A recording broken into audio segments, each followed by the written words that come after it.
Marami tayong hindi alam, pero marami tayong gustong malaman. Kaya ang tanong, alam mo ba? Alam mo ba ng El Sanscrito en Lengua Tagalog na isinulat nitong si Trinidad H. Pardo de Tavera ay isa sa mga unang attempts na maipalaganap ang impluensya at kultura ng India sa ating bansa. Ito ay noong 1887 at nasundan pa ito ng iba pang mga sulatin noong early 20th century. Kung saan sinasabing may mga paniniwala na ang Bisaya daw ay mula sa salitang Srivijaya at ginagawa pa nga ang spelling nito na Sri Vishaya nang sa ganon ay mas maging malapit daw sa salitang Bisaya. At ito raw ang katunayan na ang ilang mga lugar sa Pilipinas ay dating nasasakupan ng Srivijayan Empire bago pa tayo masakop ng mga Kastila.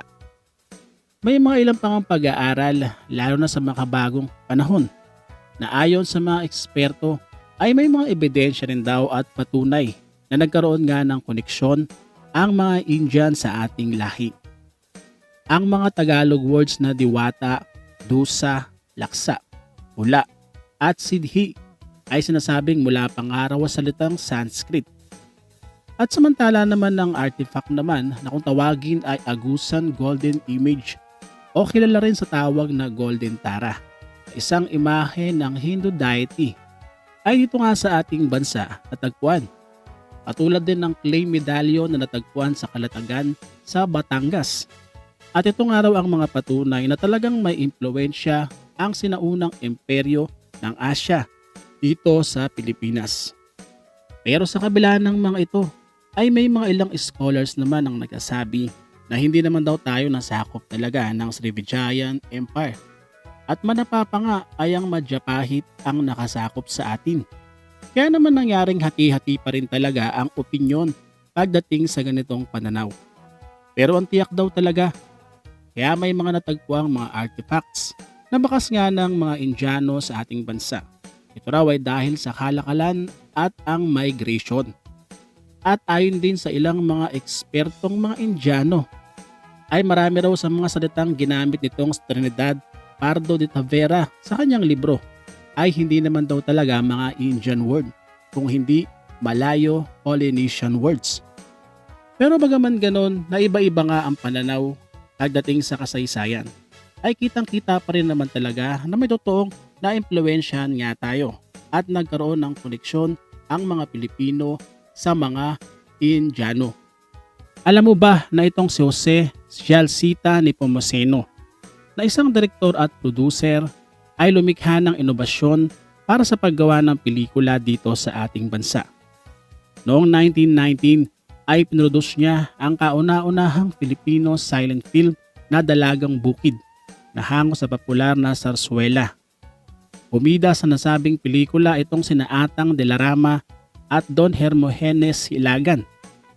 Lumaki itong si Nepomuceno sa isang Spanish-style na mansyon sa tapat ng simbahan ng Quiapo.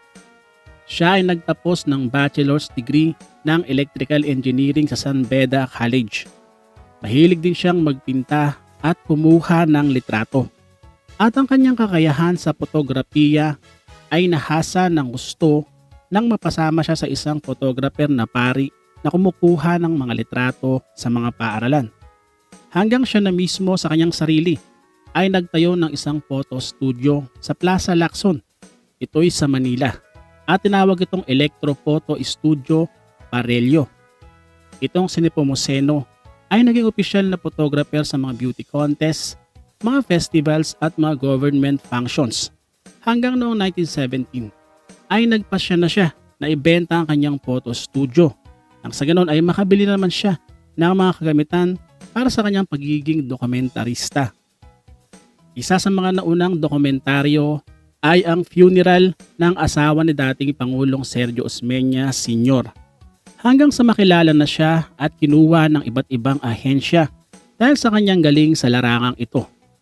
Bukod naman sa dokumentaryo ay lumikha na rin siya ng mga pelikula. Sa loob ng 3 dekada ay ito ang pinagkaabalahan niya.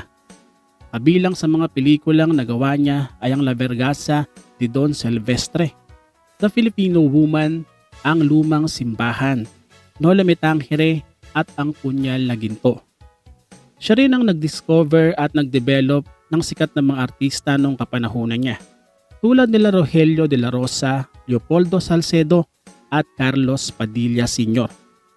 Dahil dito ay nakatanggap siya ng maraming mga parangal at pagkilala, tulad ng Patnubay ng Sining at Kalinangan Award. Si Jose Nepomuceno ay binawian ng buhay noong December 1, 1959 dahil sa atake sa puso. Alam mo ba, na bukod sa pagiging kilalang kontrabida sa mga action films sa ating bansa, lalo na noong bandang 90s, ay naging bida rin naman itong si Chuck Perez. At may isang pagkakataon pa na siya ay naging isang superhero at nagkaroon ng kakaibang kapangyarihan dahil siya ay gumanap bilang Bagwis. Si Bagwis ay isang mandirigmang anghel na ang kinuha ng modelo ay sinasabing si Arcangel Miguel daw, at siya ay merong superhuman strength. Siya ay lumalaban sa kasamaan gamit ang kanyang lakas, ang kanyang espada at ang kanyang panangga na nagmula pa sa kalangitan. Ang Bagwis ay original talagang comics lamang na nilikha ni Elwood Perez at lumabas ang serye nito sa Diaryong Tempo o isang tabloid na ipinapublish ng Manila Bulletin Publishing Corporation. At ito ay nagtapos noong 1992. Pero alam nyo ba na bukod naman sa Bagwis, ay nakilala rin itong si Chuck Perez sa iba pang mga pelikula tulad ng Lieutenant Palagawad, Big Boy Bato at Junior Quiapo, kung saan siya ang gumanap na bida sa mga nasabing pelikula. Gumanap din siya bilang halimaw sa Shake Rattle and Roll 5 noong 1994. Ito ay sa episode na Impacto at naging bahagi rin siya ng pelikulang Esing ng Tondo, Walang Matigas na Pulis sa Matinik na Misis at sa Buhawi, Jack. Alam mo ba na ang tinapa vendors na painting nitong si Anita Magsaysay-ho ang sinasabing pinakamahal na painting na naibenta sa ating bansa noong taong 2021. Ito ay sa halagang 84,096,000. Ito ang sinasabing pinakamahal nga na nasold sa auction ng Leon Gallery Asian Culture Council. Si Anita Magsaysay-ho ay ang sinasabing unang babaeng nagwagi ng grand prize sa Art Association of the Philippines competition noong 1952. Ang kanyang winning entry na The Cooks ay una sa serye ng mga paintings na ang tema ay kababaihang gumagawa ng simpleng mga trabaho. Kaya naman dito ay nakilala siya sa ganitong klaseng genre.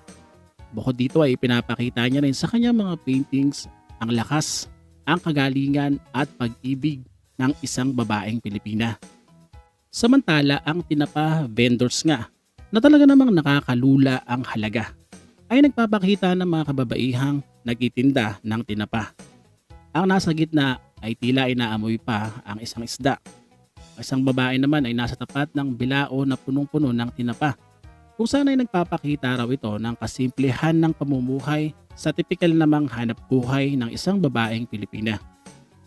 At bukod sa tinapa vendors, ay nabili rin sa auction sa napakalaking halaga rin ang isa pa sa paintings nitong si Anita Magsaysay-ho.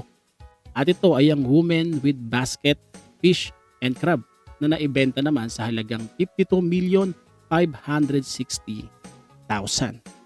Para sa marami pang alam mo ba, see you sa next episode. Bye-bye.